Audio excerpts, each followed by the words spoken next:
Y vamos a sumergirnos en la palabra esta mañana. ¿Por qué no buscan en sus Biblias y en sus notas Mateo capítulo 2? Al comenzar con esto, solo glorioso evangelio, hace unas semanas comenzamos con la genealogía del Señor Jesús allí en el versículo 1 al 17. Que realmente profundizamos para ver lo que Mateo estaba haciendo cuando el Espíritu Santo se movía sobre él. No estaba solo dando una lista de nombres ahí, pero recuerda, está mostrando al judío del primer siglo, de los cuales la mayor parte de la iglesia en ese momento estaba compuesta. Él les estaba mostrando que en verdad Jesucristo está allí y el Mesías del mundo entero, que Él es realmente el prometido después de que el hombre cayó en el jardín. Y ese primer mensaje del Evangelio fue puesto que a través de la simiente de la mujer, este Salvador vendría, y aunque la serpiente heriría su talón, de hecho, él aplastaría la cabeza de la serpiente. Y así Mateo los lleva a través de la genealogía, eligiendo con Abraham, bajando por el rey David, y hablamos sobre los grandes cumplimientos de la profecía. Cómo se dieron estos diversos nombres, que el Mesías del mundo vendría a través de su genealogía. Y realmente te maravillas cuando comienzas a profundizar en ello. Y excavamos un poco, pero hombre, apenas hemos arañado la superficie y es absolutamente una primera para un judío del primer siglo y realmente para un judío del siglo XXI. Siglo gentil, si se toman el tiempo para estudiar realmente las Escrituras, y esa genealogía por sí sola está allí. Hay tantas pruebas convincentes de que Jesucristo es el Mesías del mundo, y eso es lo que Mateo está haciendo aquí. Está mostrando la profecía cumplida. Él está mostrando que esto es, como Pedro dijo en 1 Pedro 1:19, la palabra profética que ha sido confirmada. Y una de las grandes formas en que se confirma es a través de la profecía cumplida, que es un tercio de la Biblia. Y luego de allí en el primer capítulo, pasando aquí al segundo, Mateo comienza a, ya sabes, hablar sobre los eventos reales alrededor del nacimiento de Jesucristo. Lo vimos hace unas semanas cuando todavía estábamos en el primer capítulo. El canto del Señor, ángel a José, confirma que de hecho su esposa, que está comprometida, estaba embarazada del Mesías, el Salvador del mundo, como el Espíritu Santo la había cubierto. Y recuerda que el ángel no solo vino y le dice a José, oye, solo créeme porque te lo estoy diciendo, pero él trajo la palabra a José y trajo Isaías 7:14 a José, realmente mostrando que él, virgen, estaría embarazada. Y nuevamente hablamos sobre la importancia de esa doctrina, que María debía ser una virgen con ya sabes, una naturaleza pecaminosa, pero con el Espíritu Santo cubriéndola para que Jesús pudiera nacer sin una naturaleza pecaminosa. Y si su padre fuera un hombre terrenal, no podría salvarnos. Y así vino y le dijo a José, esto es el cumplimiento de Isaías 7:14. Y luego otra vez, ese mismo versículo habla de Emmanuel, Dios con nosotros, quien vendrá. Y hablamos sobre la importancia de esa doctrina, que Jesucristo es Dios. Nuevamente miras estos cultos modernos y tantas personas que quieren derribar el nombre de Cristo. Quieren decir, bueno, Él es el hermano espiritual de Lucifer o Miguel el arcángel, y sin embargo vemos a lo largo de la Escritura, y escucha, la gente realmente no se da cuenta cuánto declara la palabra de Dios la deidad de Jesucristo. Y vimos allí en Mateo 1 que de hecho Él es Emmanuel, lo que significa Dios con un. Luego la semana pasada, cuando comenzamos aquí en el capítulo 2, de nuevo Mateo empieza o continúa hablando sobre estos eventos asociados con el nacimiento. Jesucristo, para mostrar una vez más la profecía cumplida, y varias profecías que vemos se cumplen, se mencionan aquí en este segundo capítulo. El hecho de que una vez más el Señor nacería en Belén. Tocaremos ese tema un poco más esta mañana. Por la mañana estos sabios vinieron y de nuevo vieron esa estrella en el este que se profetiza en el libro de Números, así como vimos a Daniel que influir a sus antepasados en el oriente. Ya he hablado de esta línea de tiempo, de cuando vendrá el Mesías. Sabían que habría una estrella, sabían que el Salvador del mundo saldría de la tribu de Judá y sabían la época. Así que realmente en el capítulo 2, eso es de lo que se habla esta mañana. Continuaremos con eso, hablaremos más sobre Herodes, veremos la profecía cumplida, una profecía muy triste cumplida, y él tratando de, ya sabes, sino que mató al Mesías, el Salvador del mundo, y matando a todos los niños varones menores de 2 años allí en Belén. El Señor se refugió de niño allí en Egipto, y Dios llamándolo fuera de Egipto, otro cumplimiento de la profecía, y también veremos que es llamado Nazareno, según la Biblia, según las escrituras proféticas, que sería criado en Nazaret. Así que nacido en Belén, llamado fuera de Egipto, de nuevo criado en Nazaret. Y luego también veremos que Nazaret está en Galilea, y otro cumplimiento de las escrituras en su ministerio principalmente estaría en Galilea. Y otra vez, de nuevo, esto no son solo pequeños hechos aquí, esto es para mostrarnos que Jesús es el Mesías. Porque las probabilidades, y hemos hablado mucho sobre esto, de que estas profecías se cumplan, cumplido, son astronómicos. Dicen que Jesús en su primera venida cumplió entre 3 y 350 profecías, 300 principales, alrededor de 350 si se añaden varias menores, tal vez incluso más. Y de nuevo, recuerdas las probabilidades de que un hombre cumpla. 8 profecías es una y séptima en 100 seguido de 17 ceros, o 1 seguido de 17 ceros, 1 y 100 quintillones, cumplir 8. Y estamos viendo más que eso en estos primeros capítulos. Así que vamos a ir avanzando a través del capítulo. Vamos a recapitular estos primeros 8 versículos que vimos la semana pasada, y luego nos adentraremos realmente aquí cuando lleguemos al capítulo 9, pero queremos leer. Pasa por ello y te atrapas, y luego sigue desde allí. Así que el versículo 1 dice: ahora, después de que Jesús nació en Belén de Judea en los días del rey Herodes, he aquí, sabios del oriente vinieron de Jerusalén. Y recuerda nuevamente el profeta Miqueas. Leemos en Miqueas 5:2, profetizado que el Mesías nacería en Belén, que de Belén saldrá, viene a mí uno que será el gobernante de Israel. Y lo que dijo a continuación es enorme, cuyas idas y venidas son desde tiempos antiguos, desde siempre. Y chicos, es otra declaración de la deidad de Jesucristo, que es eterno, es de eternidad a eternidad. Esto es una declaración de divinidad. Dios no tiene principio, Dios no tiene fin. Jesús es llamado el alfa y la omega en las escrituras, porque Él es el principio y Él es el fin. El fin. Y piensa en esto: Dios Todopoderoso envió a su Hijo. Y otra vez Jesús declarándose a sí mismo ser el Hijo de Dios fue una declaración de deidad. Los fariseos entendieron eso.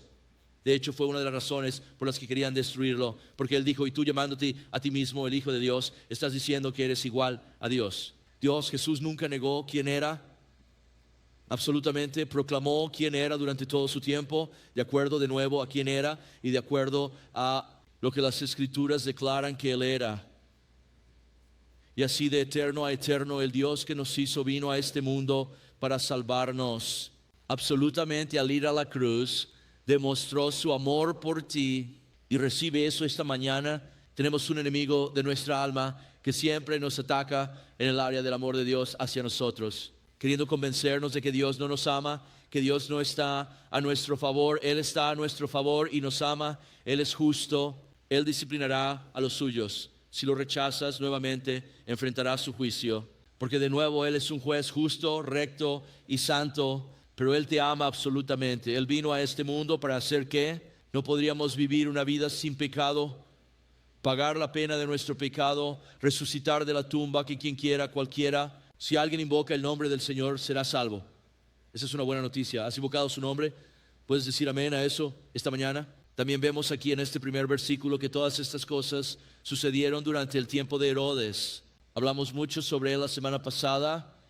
Vimos que era medio judío, pero también medio edomita. Es descendiente de Esaú, y aunque pone el frente públicamente como judío, tenía el corazón de un edomita, en el sentido de, en el corazón de Esaú había edomitas que vinieron al Señor, y edomitas hoy que conocen al Señor, pero él tenía el corazón de su padre Esaú, y era un hombre profano. Él estaba más preocupado por su reino que el reino de Dios. También sabía que era un impostor. Él era el rey de los judíos, pero un impostor nombrado por Roma. Y nuevamente, cuando se hizo la declaración que el rey de los judíos ha nacido en Belén, vio, y construiremos sobre ello más esta mañana, que hizo todo lo que pudo para intentar destruir a Jesús. Y también veremos la visión de Juan y la revelación de esto ¿sabes qué? Este dragón trabajando a través de Herodes para intentar destruir a Jesús. También sabemos que obtuvo su nombre Herodes el Grande por ser un gran constructor. Hablamos, ya sabes, en nuestros viajes a Israel. Vamos a varios de estos sitios que Herodes construyó y son absolutamente maravillas del mundo. Mucho de este edificio todavía no sabemos cómo lo hizo hoy. Pasa allí al monte del templo y cómo él construyó el muro de contención alrededor del monte Moria, allí el monte del templo. Los ingenieros se maravillan de eso hasta el día de hoy. No tienen los medios para construirlo, lo que construyó allí hasta el día de hoy. Entonces Herodes el Grande, así es como obtuvo su nombre. Y luego nuevamente estos sabios vinieron del este. Y sabemos que son descendientes de hombres impactados por Daniel. ¿Sabes qué? Sabemos de dónde obtuvieron esta información de las Escrituras. Y Daniel, que había sido llevado cautivo unos 600 años o más, 700 años antes por Nabucodonosor, ascendió allí en ese cautiverio babilónico y se convirtió en el gobernante de estos sabios e influenciarlos para el Señor Jesucristo y llevarles el Evangelio. Y así es hermoso otra vez. Ellos estaban en cautiverio y Dios los llevó al cautiverio para redirigirlos al Señor, pero también para ser una luz y un testimonio para el Señor. ¿Alguna vez sientes que estás viviendo en cautiverio, sabes? En este día en el que estamos ahora mismo, quiero decir, tiene una sensación muy babilónica. Para eso necesitas saber eso. Escucha, estamos aquí para brillar por el Señor Jesucristo. Estamos aquí para vivir para Él. Él nos va a guiar. Y estamos en el lugar donde estamos, como Daniel estaba en el lugar donde él estaba, para brillar por el Señor Jesucristo. Hay tantas personas a nuestro alrededor que necesitan Él. Señor, y escucha, Daniel podría haber llegado a ese lugar y haber llegado allí con esos sabios, esos magos y hechiceros. Y él podría haber dicho, sabes que ni siquiera voy a interactuar contigo porque adoras dioses falsos. En cambio, Daniel se mezcló entre ellos. No permitió que lo afectaran, pero él los impactó por el Señor Jesucristo, que estaba a punto de llegar al punto donde unos 600 años después sus descendientes quieren ir. Busquen al Mesías que sabían que estaban haciendo según la profecía. Eso es un impacto que se está haciendo. Están en el versículo 2. Dice nuevamente, los sabios vinieron del oriente, diciendo, ¿dónde está el que ha nacido rey de los judíos? Porque hemos visto una estrella en el oriente y hemos venido a adorarlo. Y de nuevo, sabemos que sabían que un Salvador iba a venir. Comenzando allí en Génesis 3:15, esa primera declaración del Salvador, sabían que Él venía de nuevo a través de la tribu de Judá, a través de Israel. Pero la tribu de Judá, el rey de los judíos, sabían esto según las Escrituras. Sabían alrededor de la época en la que iba a venir. Y si no estuviste con nosotros la semana pasada, te animo a que escuches ese mensaje porque profundizamos un poco en la profecía de Daniel, en Daniel 9, donde da esta cronología para Israel. Esta cronología comenzó cuando se emitió el decreto por un Jerjes y Nehemías capítulo 2 para reconstruir Jerusalén. Recuerde que un reloj profético comenzó y luego se detuvo cuando el Mesías fue cortado. Jesús está en la semana de la pasión y lo sabemos. Según el calendario, fueron exactamente 490 años. Desde esa fecha hasta la fecha en que Israel rechazó a Jesús cuando llegó a Jerusalén. El domingo de Ramos, un fenómeno, profecía cumplida. Así que sabían que un ministerio público comenzaría alrededor de los 30 años. Sabían, ya sabes, bastante bien alrededor de la época en que iban a ser el Mesías. Y estaban buscando y estaban investigando. Muchos en Israel no lo estaban, pero estos hombres en Persia, estos sabios lo eran. Y también sabían que tendría una estrella. Porque nuevamente leemos allí en Números 24:17 que Balaam, en realidad un hombre que no era creyente, pero que intentó maldecir a Israel, y Dios en su lugar lo obligó a bendecir a Israel. Él profetizó que otra vez de Jacob una estrella vendría, y así estaban buscando esta estrella. Estaban buscando estas señales. Sabían que necesitaban un Salvador y sus ojos estaban mirando hacia Él. Curiosamente, con esta estrella no la ves. Ya sabes, los hombres se preguntan y tratan de averiguar, ¿fue esta una estrella literal, real? ¿Fue un ángel? ¿Fue alguna otra señal? ¿Sabes? Lees un pasaje sobre esta estrella y estás convencido de que es una estrella real. Y luego lees otro pasaje y estás convencido, es un ángel que no conocemos. Pero muy interesante, y tocamos esto y quiero leer esto de nuevo porque va a entrar en donde vamos aquí esta mañana. Conocemos a Juan mucho después en el Nuevo Testamento, quien nuevamente escribió el último libro del Nuevo Testamento. Fue el último libro escrito del Nuevo Testamento. En Apocalipsis Dios le dio una señal, los cielos de una constelación que sabemos hoy, los astrónomos saben hoy que esta constelación estaba en el cielo cuando nació el Señor Jesucristo Como sabes, la Biblia habla de Orión y de estas diferentes constelaciones. Eso no es, de nuevo, la astrología. Eso no es, otra vez, tratando de conocer tu futuro a través de las estrellas. Eso es malvado. Eso no es de Dios. En cambio, hay constelaciones en las estrellas que la Biblia dice, declara la gloria de Dios. Quiero decir, ¿cómo puedes no salir y mirar al cielo por la noche y alabar a Dios? ¿Cómo? ¿Sabes qué? Tu mandíbula no caerá si realmente das un paso atrás y lo asimilas. Eso declara la gloria de Dios, pero estas constelaciones a veces representan cosas habladas en las Escrituras. Y fascinante de nuevo, John vio esto empezar, este consuelo otra vez, esta señal en el cielo, probablemente con más detalle, pero sabemos que esta constelación estaba en el cielo cuando nació Jesús. También sabemos que esta constelación apareció de nuevo hace unos años, el mismo cielo que estaba allí cuando nació Jesús. Jesús nació, vamos a leerlo juntos porque de nuevo establece hacia dónde vamos. Apocalipsis 12:1, ahora apareció una gran señal en el cielo, una mujer vestida con el sol, bajo sus pies y en su cabeza una corona de 12 estrellas. Eso es Israel ahí. De nuevo, las 12 tribus de Israel. Vuelve a los sueños de José y al Génesis, es muy similar. Este es Israel, y note aquí entonces, estando embarazada, esto se habla de Jesús. Ella gritó en trabajo de parto y con dolor para dar a luz tierra, y apareció otra señal en el cielo. Y aquí un gran dragón rojo fuego con 7 cabezas y 10 cuernos y 7 diademas en su cabeza. Él dibujó, su cola dibujó un tercio de las estrellas del cielo y las arrojó a la tierra. Y sabemos que esto habla de Satanás de nuevo cuando cayó. Un tercio de los ángeles lo siguió, pero luego noten lo siguiente: y el dragón se paró frente a la mujer y ella dijo que estaba lista para devorar a su hijo tan pronto como naciera. Mira, esta es una imagen de Herodes y Satanás trabajando a través de él. Herodes, este anticristo, literalmente queriendo destruir a Jesucristo. Y esto no fue algo ligero. Otra vez, está tratando de obtener información privilegiada de los hombres sabios. Les advierte y no dan esa información a Herodes, pero él consulta a los eruditos judíos. Y ellos dicen que se supone que debe nacer en Belén. Hablas de un dragón, ves el corazón del enemigo aquí. Veremos que él va y mata a todos esos bebés, niños que nacieron en Belén en el periodo en que iba a nacer el Mesías. Esto es malvado. Esto es otra vez. Entonces el anticristo, versículo 5, dice que ella dio a luz a un hijo varón que iba a gobernar todas las naciones con una vara de hierro, y el Señor volverá y hará eso. Y su hijo fue llevado a Dios y a su trono. Y así se pasa a la ascensión de Jesús después de que murió y resucitó de la tumba.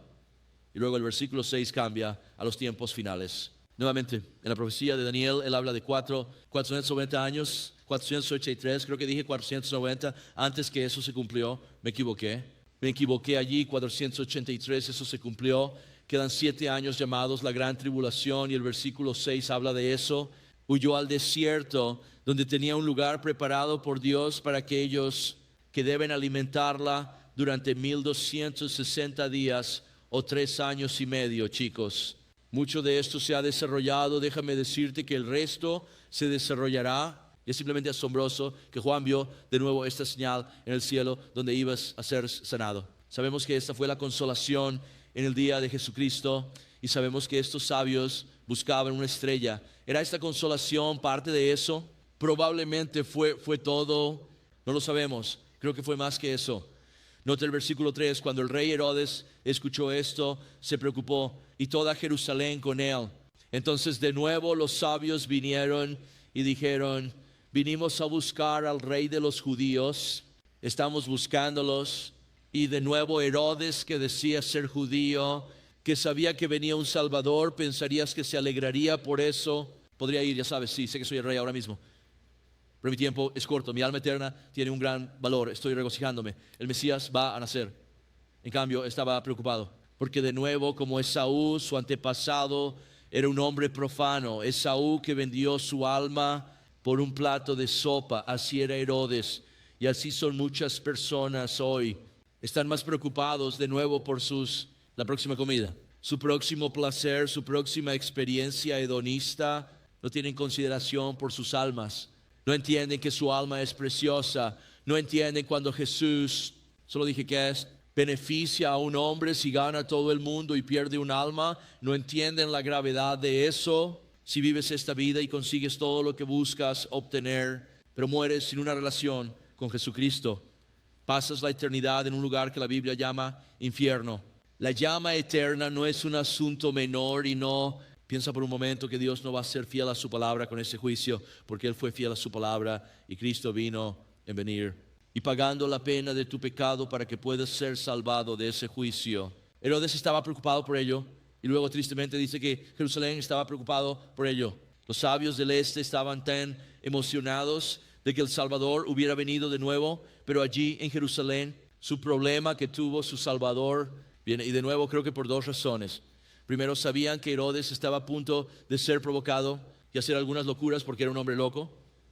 Pero también creo que algunos de ellos estaban preocupados porque su vida estaba a punto de ser interrumpida por el Mesías. Asegúrate de que cuando pienses en la venida del Señor Jesucristo, eso no perturbe tu corazón. Si te preocupa, tienes un problema en el corazón que debes resolver con el Señor. Nuevamente, si te afecta, eso es algo maravilloso. Si te preocupa porque hay personas que conoces y amas que no han llegado a Cristo, eso debería preocuparte y debería motivarnos a ocuparnos de su obra mientras estamos aquí. Pero de nuevo, su llegada debería significar algo que nos emociona. Pablo habla de una corona esperando a los que solo aman su aparición.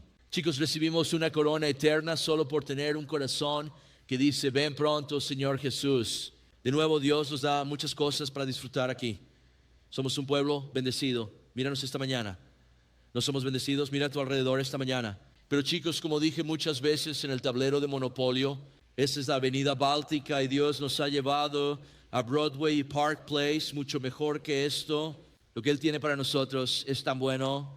No habrá dolor ni sufrimiento. Sin dolor, sin más enfermedad, una eternidad con Dios Todopoderoso y un lugar no manchado por el pecado. Versículo 4 dice: cuando reunió a todos los sumos sacerdotes y escribas del pueblo, preguntó dónde iba a nacer el Cristo, y dijeron que en Belén de Judea, porque está escrito por el profeta: pero tú, Belén, en la tierra de Judea, no eres la menor entre los gobernantes de Judá, porque de ti saldrá un gobernante, quien pastoreará a mi pueblo es Dios. Y de nuevo, sabían que el Mesías nacería en Belén. Estaban familiarizados con las profecías de Daniel. Tristemente, no los ves. De nuevo, buscando al Señor, pero en su lugar, atrapados en sus propios pequeños reinos. Que eso no nos pase a nosotros. Versículo 7. Entonces Herodes, cuando secretamente llamó a los sabios, determinó de ellos cuándo apareció la estrella. Y cuando la vio, les dijo, y los envió a Belén y les dijo: vayan y busquen cuidadosamente al niño pequeño, y cuando lo encuentren, tráiganme noticias, para que yo también pueda ir a adorarlo. Así que Herodes, de nuevo, moviéndose en la oscuridad aquí, él dice: oye, cuéntame en la palabra, cuando nacerá el Salvador según la palabra, pensando que va a irse otra vez el Dios de la palabra. Mi comentario sobre eso la semana pasada es el mismo esta semana. El pecado te hace estúpido. Y de nuevo nota cómo se mueve en secreto, moviéndose con mentiras. Lo muestra de nuevo. ¿Quién era su influencia? Muestra que la revelación de Juan allí en el capítulo 12. De hecho, el gran dragón ardiente estaba moviéndose en el corazón de este tipo para intentar que entrara en el fuego y cortar al Mesías, el Salvador del mundo. Ese siempre ha sido el objetivo y la meta de Satanás. Ahora retomamos más o menos en el versículo 9 aquí. Y creo que necesitábamos recapitular eso para avanzar en el versículo 9. Dice: cuando oyeron al rey se fueron. Así que escuchen de Herodes: oye, cuando lo encuentres, ven a decirme, yo también quiero adorar. Así que parten de Herodes, y he aquí la estrella que habían visto en el este iba delante de ellos hasta que llegó y se detuvo donde estaba el niño. Y cuando vieron la estrella se regocijaron con una alegría inmensamente grande. Esto para mí suena más como un ángel que una estrella. Y de nuevo, la palabra estrella realmente puede traducirse como cualquiera: un ángel, una estrella. Puede ser una estrella literal, una estrella figurativa. Esto suena un poco más como, de nuevo, un ángel. Eso les está dirigiendo exactamente hacia dónde van a ir, porque si sales y miras las estrellas, parece que está justo sobre tu cabeza aquí, pero baja al condado sur, allí también se verá justo sobre tu cabeza. Otra vez, es mucho más amplio que nosotros aquí en nuestros lugares específicos, pero este ángel o esta estrella los dirigió exactamente a dónde ir. Y se regocijaron en eso y de manera hermosa. ¿Sabes qué? En el Evangelio de Lucas leemos sobre ángeles apareciendo allí cuando nació Jesús, y eso me hace pensar que este también fue un ángel. Y leemos hermosamente sobre pastores y otros que también se regocijaban. Leamos juntos aquí y unamos esto. Lucas 2:8 dice: ahora había en el mismo país pastores viviendo en los campos, vigilando su rebaño por la noche, y he aquí un ángel del Señor se les apareció. Ellos y la gloria del Señor brillaron alrededor de ellos y estaban muy asustados. Sí, creo que cualquiera de nosotros lo estaría. Pero nota la palabra que viene después, y es una palabra que vemos a lo largo. Otra vez estos relatos del nacimiento de Cristo. Y el ángel les dijo: no tengan miedo, porque les traigo buenas noticias y gran alegría que será para todo el pueblo. De nuevo tenían miedo. Y la declaración celestial fue: no tengan miedo, porque hay buenas noticias que traen gran alegría en nosotros para todas las personas. ¿Y cuáles son esas buenas noticias? De nuevo, es el Evangelio de Jesucristo. Te lo preguntaré de nuevo: ¿es Él tu Señor hoy? ¿Puedes decir amén a eso? Entonces escucha estas palabras que les dieron. Son palabras para ti. No tengas miedo. Confía en el Señor. El miedo es un arma del diablo para paralizarnos en nuestro caminar con el Señor. Pero la Escritura dice que no se nos ha dado un espíritu de miedo, sino poder, amor y una mente sana. Dios te ha visto hasta aquí. Dios te va a acompañar todo el camino. Seamos un pueblo que toma pasos de fe en lugar de retroceder. Miedo, en el versículo 11 dice: porque hoy ha nacido en la ciudad de David un Salvador. ¿Quién es Cristo el Señor? Y esa será la señal para ustedes: encontrarán a un bebé envuelto en pañales, acostado en un pesebre. Y de repente, note aquí toda la actividad angelical. De repente estaba con el ángel una multitud de huestes celestiales, alabando a Dios, diciendo: gloria a Dios en las alturas, y en la tierra paz, buena voluntad hacia los hombres. Una vez más, esto es el cielo enviando al Salvador para salvar a los hombres pecadores. Qué razón, qué grandes razones para regocijarse. Y así fue cuando los ángeles se alejaron de ellos al cielo, que los pastores se dijeron unos a otros: vayamos ahora a Belén y veamos esto que ha sucedido, que el Señor nos ha dado a conocer. Y vinieron con prisa y encontraron a María y a José y el bebé acostado en un pesebre. Y cuando lo vieron, difundieron ampliamente lo que se les había dicho sobre el niño.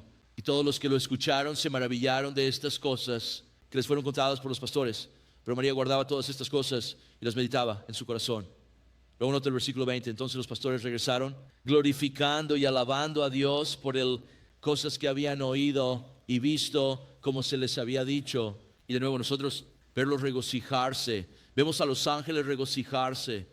Y vemos a estos pastores o a estos sabios regocijarse, que vieron la estrella que ahora los estaba guiando a donde estaba el Señor. De nuevo van a Herodes pensando que van a obtener dirección. Solo quería confundirlos. Cuando volvieron a las Escrituras y al Señor, Él los dirigió a donde necesitaban estar, y en eso se regocijaron mucho. ¿Alguna vez te has perdido? Y de repente ves una señal que te dice dónde ir y piensas: oh bien, estoy aliviado, ya sabes, estoy como aquí en medio de no sé dónde estoy, y ves ese cartel y te regocijas. Y se regocijaron en el estrella bíblica que nuevamente fue profetizada tal vez en la vida de esta mañana. Necesitas dirección. ¿Dónde está la estrella a la que puedo mirar? Bueno, no puedo señalarte una estrella, pero lo que sí puedo señalarte es en realidad mejor que eso. ¿Qué tal la palabra de Dios completa? Porque no vimos recientemente en el Salmo 119, 105, tu palabra es una lámpara para mis pies y una luz en mi camino. Necesitas dirección para tu vida, necesitas guía para tu vida. Sumérgete en la palabra de Dios. Ahí es donde encontrarás dirección y orientación. Nuevamente estamos hablando de cumplimiento en estos pasajes. Nuevamente volveré a 2 Pedro 1:19. Tenemos la palabra profética confirmada. Chicos, estamos viendo la palabra profética confirmada en esta área del nacimiento del Señor. Y luego dice que haces bien en prestar atención, como una luz que brilla en un lugar oscuro hasta que amanezca y el lucero de la mañana salga en sus corazones. ¿Quieres dirección? Lee la palabra de Dios. Chicos, aquí hay una gran clave para la vida. Filipenses 4:4. Regocíjate en el Señor siempre. Otra vez digo, regocíjate, que tu gentileza sea conocida por todos los hombres. El Señor está cerca. El Señor está cerca. Alégrate en el Señor. No dice a veces. Alégrate en el Señor cuando las cosas van bien. Regocíjate en el Señor cuando todo va bien. No dice regocíjate en el Señor siempre. Otra vez digo, regocíjate. El Señor está cerca. Una gran clave en la vida es ser alguien que se regocija en el Señor. Se están regocijando en el Señor. Se están regocijando enormemente en el Señor. Esos pastores se estaban regocijando en el Señor. Estos ángeles se estaban regocijando en el Señor. Y Nehemías se lo comió. El templo está siendo reconstruido. Algunos recuerdan la gloria del templo anterior y sienten tristeza, pero reciben una palabra del Señor. Es decir, no te entristezcas porque el gozo del Señor es tu fortaleza. ¿Te sientes débil esta mañana? ¿Te sientes derrotado esta mañana? ¿Te sientes golpeado esta mañana? ¿Sientes que estás buscando dirección? Pero ¿sabes qué? Te está costando encontrarla esta mañana. Te voy a decir dónde se encuentra la fuerza y dónde se encuentra de nuevo la dirección. Donde se encuentra la guía, donde se encuentra la resistencia. Chicos, se encuentra en el gozo del Señor. La encontramos cuando miramos a Dios y nos alegramos en Dios. Hay una fuerza que viene a nuestra alma. Vimos un gran ejemplo de esto en nuestro estudio el miércoles por la noche. Samuel estaba lamentando los fracasos y el futuro de Saúl como rey. Él se quedaría corto.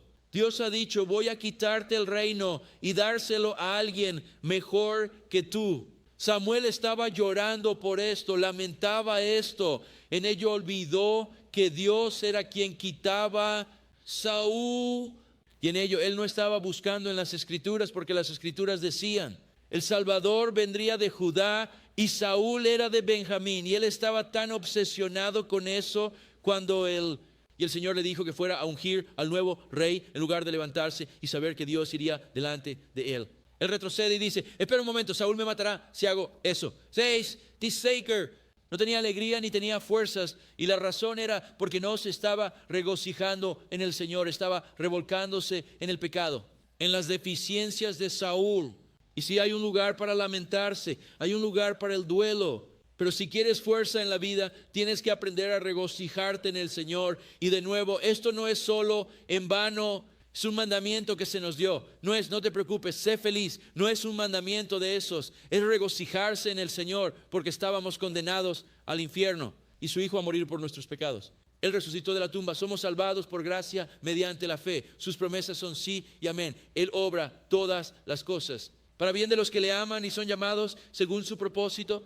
Incluso las cosas malas, regocíjate en el Señor. Alégrate en el Señor, tienes un futuro y esperanza en Él, y Él te fortalecerá en lo que esté por venir. Y por eso se da el mandato, regocíjate en el Señor siempre. Una vez más digo, regocíjate. Y puedes estar en un profundo luto. Podrías estar pasando por esto. Grandes tribulaciones y pruebas y persecuciones, como dijo la Escritura, que enfrentaremos. Pero en eso puedes regocijarte en el Señor, incluso sabiendo que Dios usará esto para mi bien. Dios va a usar esto para su gloria. Debo mirar al Señor y más allá de estas cosas y mirarlo a Él. Él están regocijándose en el Señor. Están otra vez extremadamente de nuevo felices en el Señor. Siguiente verso. Y cuando llegaron a la casa, entonces han pasado de un pesebre a una casa. Vamos a ver lo siguiente. Vieron a un niño pequeño, así que pasamos de un pesebre a una casa, de un bebé a un niño. Ha pasado algo de tiempo. Vieron al niño pequeño con María, su madre, observaron lo que hacen, se postraron y lo adoraron. Y abriendo sus tesoros le ofrecieron regalos, oro, incienso y mirra. Entonces la mayoría cree que probablemente transcurrieron hasta unos 2 años. Se quedaron allí en Belén. Han sido trasladados de un pesebre a una casa, y de nuevo estos tipos llegan y ¿qué hacen? Caen de bruces y adoran a Jesucristo. Hablamos de esto la semana pasada. Esta es una declaración de la deidad del Señor Jesucristo. Vimos ahí en Éxodo 34:14, donde dice que no debes adorar a otro Dios, solo debemos adorar a Dios. Leemos allí en Mateo capítulo 14. Llegaremos a esto más adelante, cuando Satanás tentó a Jesús para que lo adorara, y él dijo: te daré todos los reinos de la tierra. Sabemos que Jesús respondió: al Señor tu Dios adorarás y solo a Él servirás. Jesús está siendo adorado por estos sabios. Lo vimos a lo largo del ministerio de Jesús. Hombres y mujeres viniendo y adorándolo. El ciego que fue sanado, que fue interrogado por los fariseos, vino al Señor Jesús, o el Señor fue y lo buscó, que dice allí en Juan 9:38, que adoró a Jesús. Leemos sobre un leproso adorando a Jesús en Mateo 8:2. Después de su resurrección en Lucas 24:15, vemos a sus discípulos adorándolo. Leemos en Apocalipsis de nuevo, los 24 ancianos en todo el cielo lo adoran, siendo Él. Y si Jesús no es Dios, no es Dios. Si recibió esa adoración, entonces es un mentiroso y un sinvergüenza. Y como dije la semana pasada, necesitamos cerrar este lugar y hacer otra cosa. Él es Dios todopoderoso. Y está declarado aquí mismo cuando vinieron y lo adoraron. Nota aparte, lo adoraron a Él, no a ella. No adoraron a María. Esto no es una crítica a María. María era una mujer de Dios, una mujer poderosa de Dios, pero no era Dios. Y ella no era digna de adoración. Y ella no es una corredentora ni un meteorito. Es importante que señalemos esto, porque hay mentirosos que han presentado una María no bíblica y la han puesto como corredentora del Señor Jesucristo. Chicos, eso no está en las Escrituras. Eso es pagano, eso es lo que es. La misma María dijo: mi espíritu se regocija en Dios mi Salvador. En Lucas 1:46, soy un pecador, necesito un Salvador. Y nuevamente las Escrituras declaran en 1 de Timoteo 2:5, hay un solo Dios, un solo mediador entre Dios y los hombres, el hombre Cristo Jesús, quien se dio a sí mismo como rescate por todos. Lo testificaremos a su debido tiempo. Escucha, es una doctrina blasfema decir que Jesús está demasiado ocupado para poder manejar todas tus oraciones, alabanzas y súplicas. Él es Dios. Y es aún más blasfemo decir: bueno, si vienes a Jesús está enojado, así que tienes que ir a su mamá para que calme a Jesús y así puedas conseguir lo que quieres. Esa es la enseñanza del catolicismo romano, no está en las Escrituras. Es hilarante, pero no es bíblico. Y debería conservarnos. Esto es lo que pasa cuando el cristianismo intenta absorber el paganismo para atraer al cristianismo. Él es todos. Nos apoyamos en las Escrituras y las Escrituras declaran que hay un solo Dios. A Él y solo a Él. Estamos aquí para adorar. Ahora nota también que estos sabios abrieron sus tesoros y presentaron regalos. Y es aquí donde surge la idea de los tres sabios. Sabes, uno tenía oro, otro tenía incienso y otro tenía mirra. No hay ningún lugar en las Escrituras que diga que fueron tres de estos tipos. Nuevamente, su historia. Cristianos y estudiosos de la Biblia creen que probablemente fueron docenas, si no cientos, que vinieron del este. No eran tres tipos. Llegó un montón de ellos y trajeron este tesoro. Y aprendemos algunas cosas de estos tesoros, ¿sabes? Como que miramos a qué son simbólicas estas cosas. ¿Por qué estas cosas? Bueno, sabemos que el oro es símbolo de un rey y es símbolo de Dios. Mira a lo largo de las Escrituras y ve cuántas veces el oro está asociado con Dios. No que el oro sea Dios, pero está relacionado con Dios. Ya sea el arca de la alianza donde estaba el propiciatorio, también cubierto de oro. O en la gloria, ¿sobre qué vamos a caminar? ¿Calles de asfalto? No, calles de oro. Y lees esto continuamente. Está asociado con Dios. Está asociado con un rey. Además, de nuevo, como vamos a ver la escena cambiar aquí en un segundo. José va a Egipto para proteger a Jesús de Herodes. Y muchos creen que este oro financió ese viaje. Porque José no era un hombre de, ya sabes, bolsillos profundos. A través de este objetivo que fue traído por los sabios simbólicos de adoración. No tengo tiempo para leerlo, pero en Levítico, cuando traían la ofrenda de grano, incluía incienso que se quemaría en el altar y traería un aroma dulce ante Dios. Es una imagen de oración, es una imagen de adoración. Él es Dios, otra vez, que es digno de adoración. Y sabemos que la mirra es un símbolo de la mezcla de especias y aloes que se juntarían cuando alguien era embalsamado. De hecho, leemos allí en los evangelios que usaron mirra y aloes para embalsamar el cuerpo de Jesús. Una vez más, Dios, que es digno de adoración, murió por nuestros pecados, pero alabado sea Dios, resucitó de la tumba. Una nota al margen con esto: mira, estos son hombres sabios trayendo regalos de adoración al Dios Todopoderoso. Las Escrituras hablan de esto para nosotros, y esta es un área donde todos nosotros necesitamos para presentar estos asuntos ante el Señor. No sé quién da qué en esta iglesia. No lo he sabido por mis 25 años como pastor aquí, y no quiero saber eso, pero sí sé esto: que los hombres y mujeres sabios dan al Señor. Ellos absolutamente lo hacen. Ellos dan de sus primicias, de sus tesoros, talentos y su tiempo. Y déjame preguntarte esta mañana: ¿crees en la palabra de Dios? ¿Crees que es profética? ¿Crees que es verdad? ¿Puedes decir amén a eso? Escucharemos lo que dice la palabra. Proverbios 3:9: honra al Señor con tus posesiones, con los primeros frutos de todos tus ingresos. Tus graneros se llenarán de abundancia y tus lagares rebosarán de vino nuevo. ¿Lo crees? Mira, eso es ver que lo creemos y que actuamos según ello. Porque qué promesa tan gloriosa. Y hay tantas promesas como esta. Algunos dicen, bueno, eso es solo el Antiguo Testamento. Bueno, sabes, entonces vamos al Nuevo. Segunda de Corintios, capítulo 9, versículo 6. El que siembra con mezquindad recoge. El que siembra en abundancia recoge. Para que cada uno dé según lo que decida en su corazón, no de mala gana ni por obligación. A Dios le encanta el que da con alegría. Dios no está diciendo, oh, si fulanito da, entonces el ministerio continuará. Mira, Dios provee. No es una necesidad. No es una necesidad para esta iglesia que des, pero te diré que es una necesidad para ti y tu caminar con el Señor, porque Dios siempre va a proveer, siempre ha proveído. Él quiere un donante alegre.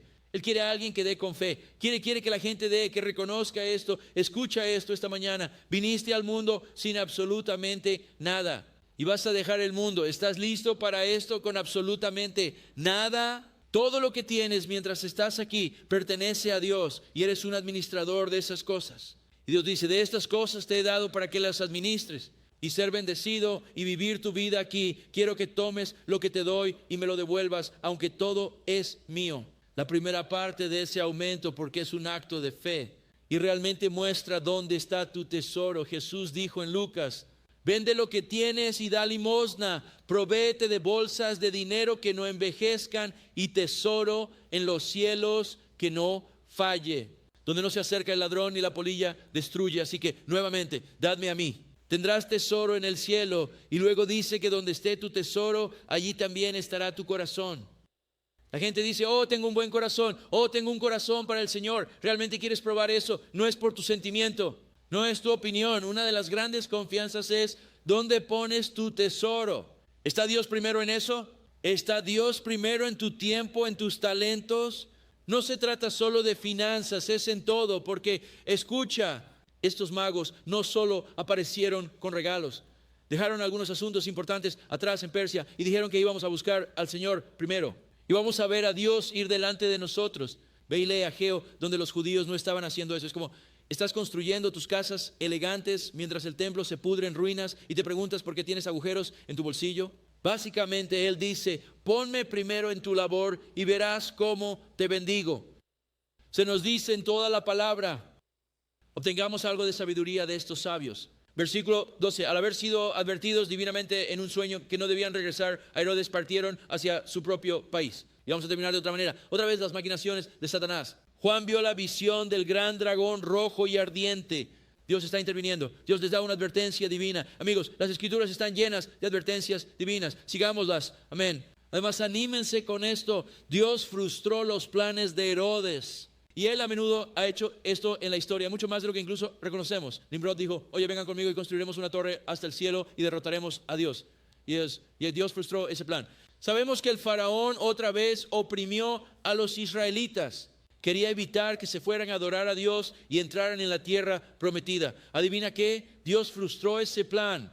Leemos de Amán en el libro de Esther otra vez. consigue emitir un decreto para matar a todos los judíos. Dios frustró ese plan. ¿Por qué? Porque de Israel iba a venir un Salvador. ¿Lo ves por todas partes en la palabra? Dios frustrando los planes de los gobernantes.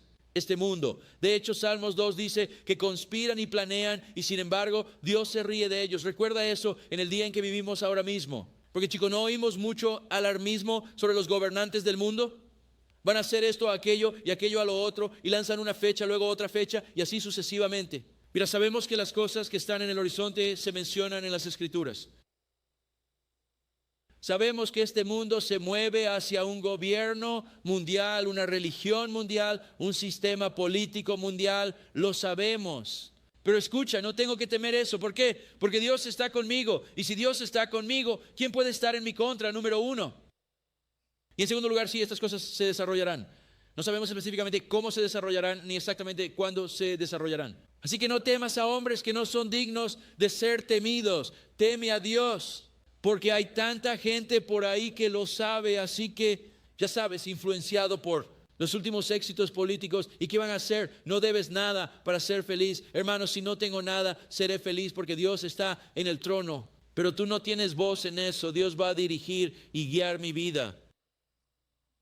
No les des a estos payasos esa clase de reverencia porque leemos cómo termina todo. Sí, este mundo va en una dirección, pero ve y lee Apocalipsis 19. Dios va a frustrar todo y Cristo va a reinar en esta tierra por 1000 años y luego habrá un nuevo cielo y una nueva tierra. Herodes tenía algunos planes, pero Dios los frustró. Versículo 13. Ahora bien, cuando se fueron, he aquí un ángel del Señor apareció a José en un sueño diciendo: levántate, toma al niño y a su madre, huye a Egipto y quédate allí hasta que te dé aviso, porque Herodes buscará al niño para destruirlo. Cuando se levantó, tomó al niño y a su madre de noche y partió hacia Egipto. Y estuvo allí hasta la muerte de Herodes, para que se cumpliera lo que fue dicho por el Señor a través de los profetas, diciendo: de Egipto llamaré a mi hijo Mateo, mostrando que Jesús es el cumplimiento. Escritura, que el Hijo de Dios, el Mesías, sería llamado de Egipto, nacido en Belén. Llamado de Egipto, veremos que será un nazareno. Voy a tener su ministerio en Galilea. Ahora siguen a un general de Dios y ahora obtendrán detalles de Dios. De nuevo, Dios conocía los planes de Herodes. Dios sabía que Herodes iba a morir en un par de años. Le dice a José: baja a Egipto. Lo hace en obediencia y luego Dios lo llama de Egipto. Veremos en un segundo después de que Herodes muera. ¿Sabes qué es lo genial de esta profecía? Se repite en las Escrituras. Recordamos que Abraham terminó en Egipto y Dios le dijo: ¿qué haces aquí? Sal de aquí. Sabemos que Israel otra vez estuvo en Egipto por 400 años. Dios llamó a Israel fuera de Egipto. Sabemos que Jesús fue llamado fuera de Egipto otra vez. Lo vemos en este pasaje. ¿Sabías que Israel será llamado a salir de Egipto otra vez? ¿Estás como, de qué estás hablando? Apocalipsis capítulo 11, versículo 8. Dios llama a Jerusalén Sodoma y Egipto espirituales. Así es ahora mismo, han sido reunidos, pero Dios dice que este no es un lugar donde la gente abunda en el Espíritu Santo. Pero es la Sodoma y Egipto espirituales, pero Dios está llamando a todo Israel de vuelta a sí mismo. Y todo Israel será salvado y una vez más serán llamados fuera de Egipto. ¿Y sabes qué es lo hermoso? Esta mañana Él es tu Señor. Puedes decir amén a eso otra vez. Somos hijos e hijas del Rey y cuando vinimos a Él fuimos llamados fuera de Egipto. Fuimos llamados del mundo para seguir al Señor. Fíjense en el versículo 16. Entonces Herodes, cuando vio que había sido engañado por los sabios, se enfureció muchísimo. Un engañador enojado porque lo engañaron. ¡Qué hipócrita! Y envió y mató a todos los niños varones que estaban en Belén y en todos sus distritos desde 2 años para abajo, según el tiempo determinado por los sabios. Así que por eso nosotros, de nuevo, se mudaron de un lugar a otro, de una mayor a una casa. Es un bebé ahora, es un niño. Entonces los sabios llegaron. Jesús probablemente tenía alrededor de 2 años. Ve que ha sido engañado, está lleno de ira. ¿Y qué dice? Voy a matar a estos bebés. Y esto era lo que él pensaba y es lo que piensan muchas personas hoy en día. Y una mentira que se ha difundido hoy en día: voy a matar a estos bebés, que representan una amenaza para que yo viva cómodamente. He sido nombrado el rey de esta tierra. Y no voy a permitir que un rey nazca en esta tierra para quitarme el trono. Voy a matar a estos bebés para que mi vida sea más cómoda. ¿Acaso no suena como una mentira difundida en esta cultura hoy en día? Y él también decía, voy a borrar esta cultura de cualquier rastro de Jesucristo. ¿No suena eso como nuestra cultura hoy? Herodes era anticristo. Estamos viviendo en una cultura anticristo. Alabado sea Dios, Cristo ofrece perdón y restauración de estas cosas. De aquellos que han participado en estas mentiras y practican estas mentiras, pero estas son mentiras. Esta mentira del aborto es realmente una mentira de asesinato. Asesina a tu hijo y tu vida será mejor. Esa fue la mentira que creyó Herodes. Voy a matar a estos bebés para que mi vida sea mejor. Nadie va a amenazar mi posición aquí. Chicos, es una mentira. Es una mentira. Y hay tantos que testificarán que es una mentira incluso después de haber creído en la mentira. Satanás es un mentiroso. Satanás viene a matar. Nuestro Dios dice la verdad y nuestro Dios viene a sanar y salvar. Y si has caído en esa mentira, acércate al Señor, quien te sanará, quien te salvará, quien te encontrará donde estés. Pero vamos a enfrentar esa mentira con la verdad. No te eches atrás. Oh, soy hombre, no puedo hablar de esto. Más te vale que voy a hablar de esto. ¿Quién eres tú para hablarle a una mujer en la calle? Eso es un bebé en ese cuerpo. Hay que defender la sangre inocente. Fíjate en Isaías 59:7, sus pies corren hacia el mal y se apresuran a derramar sangre inocente. Ese es Herodes. Ese es el espíritu de esta época. Sus pensamientos son pensamientos de iniquidad y la destrucción está en sus caminos. No han conocido el camino de la paz y no hay justicia en su camino. Observa lo que dice después. Se han hecho sendas torcidas. Quien tome ese camino no conocerá la paz.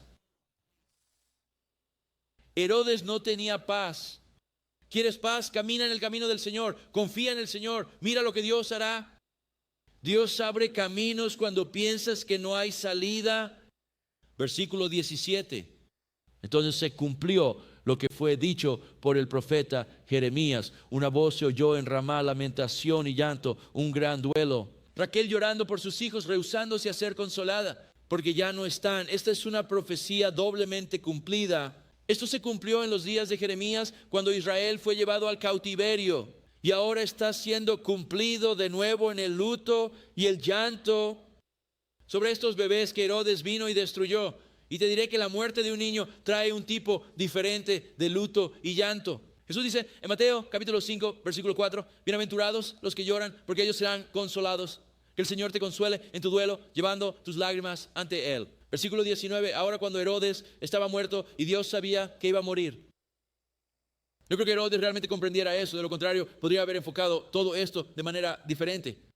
Ahora cuando Herodes estaba muerto, he aquí que un ángel del Señor apareció en un sueño a José en Egipto diciendo, levántate, toma al niño pequeño y a su madre y ve a la tierra de Israel, porque los que buscaban la vida del niño han muerto. Dios está diciendo, oye, la costa está despejada, Dios guía nuestros pasos. Versículo 21, entonces se levantó, tomó al niño y a su madre y fue a la tierra de Israel. Pero cuando escuchó que Artilius reinaba sobre Judea en lugar de su padre Herodes, tuvo miedo de ir allí ahora. Este no es él, aterrorizado, esto es él siendo sabio y precavido.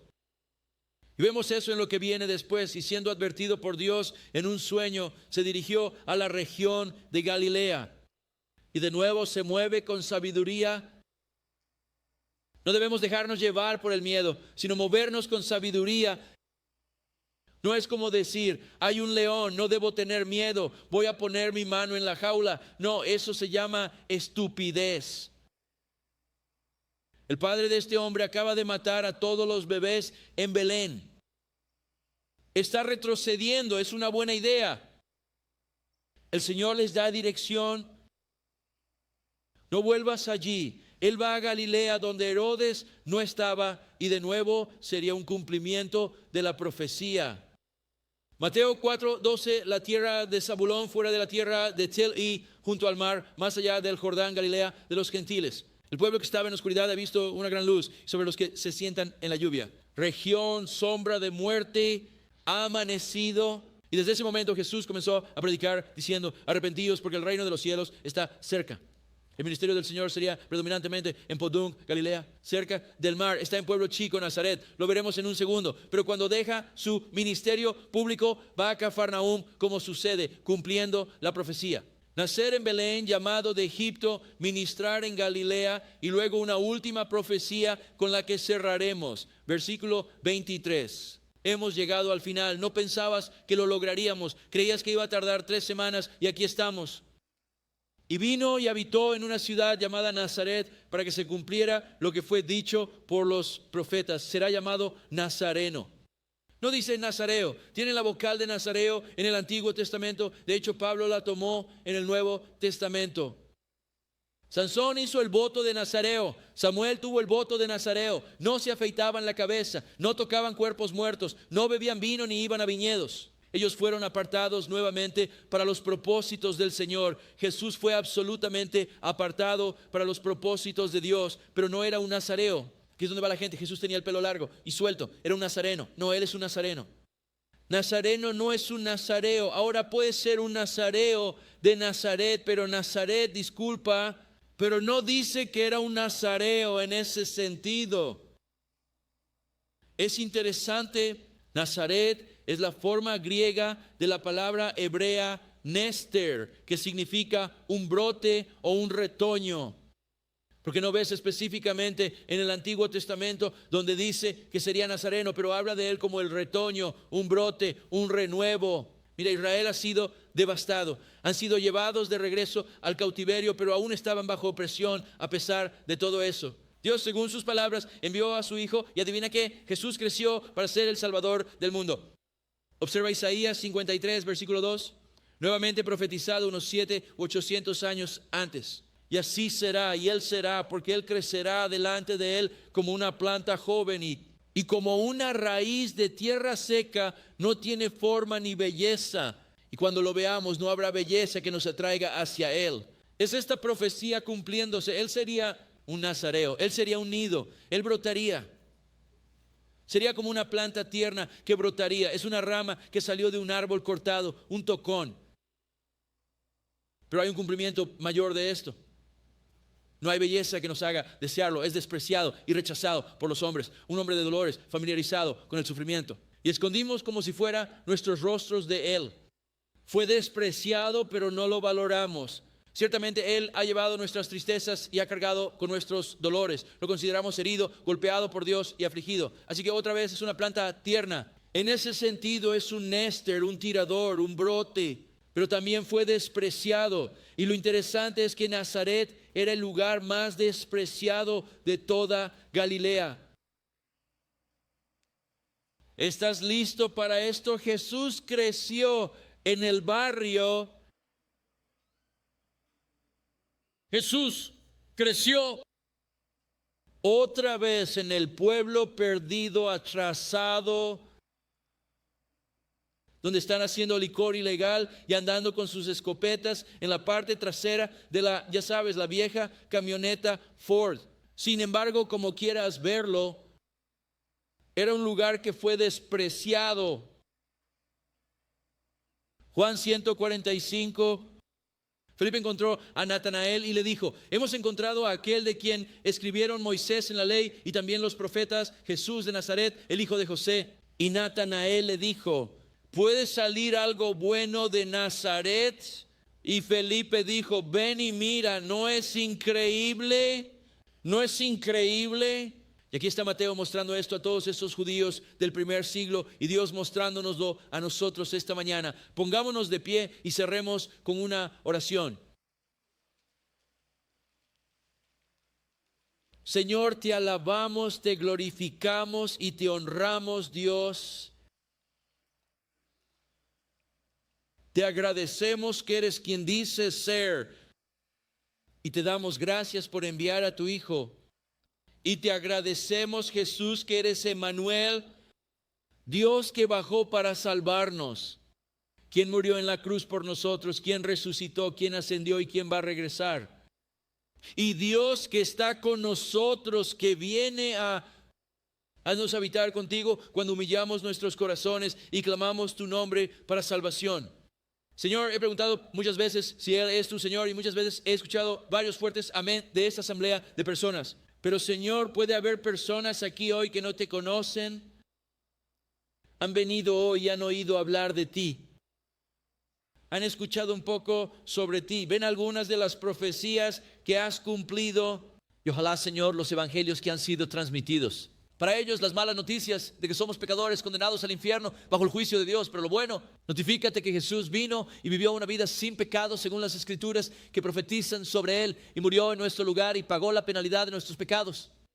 Y se levantó de la tumba y derrotó el salario de nuestro pecado, la muerte. Y entonces cualquiera que invoque su nombre será salvado. ¿Has invocado el nombre del Señor? ¿Le has pedido que sea el Señor de tu vida? ¿Te has arrepentido? Lo que significa que has dejado tu propia autoridad para decir, quiero poner mi fe en ti, estoy muy mal, Señor.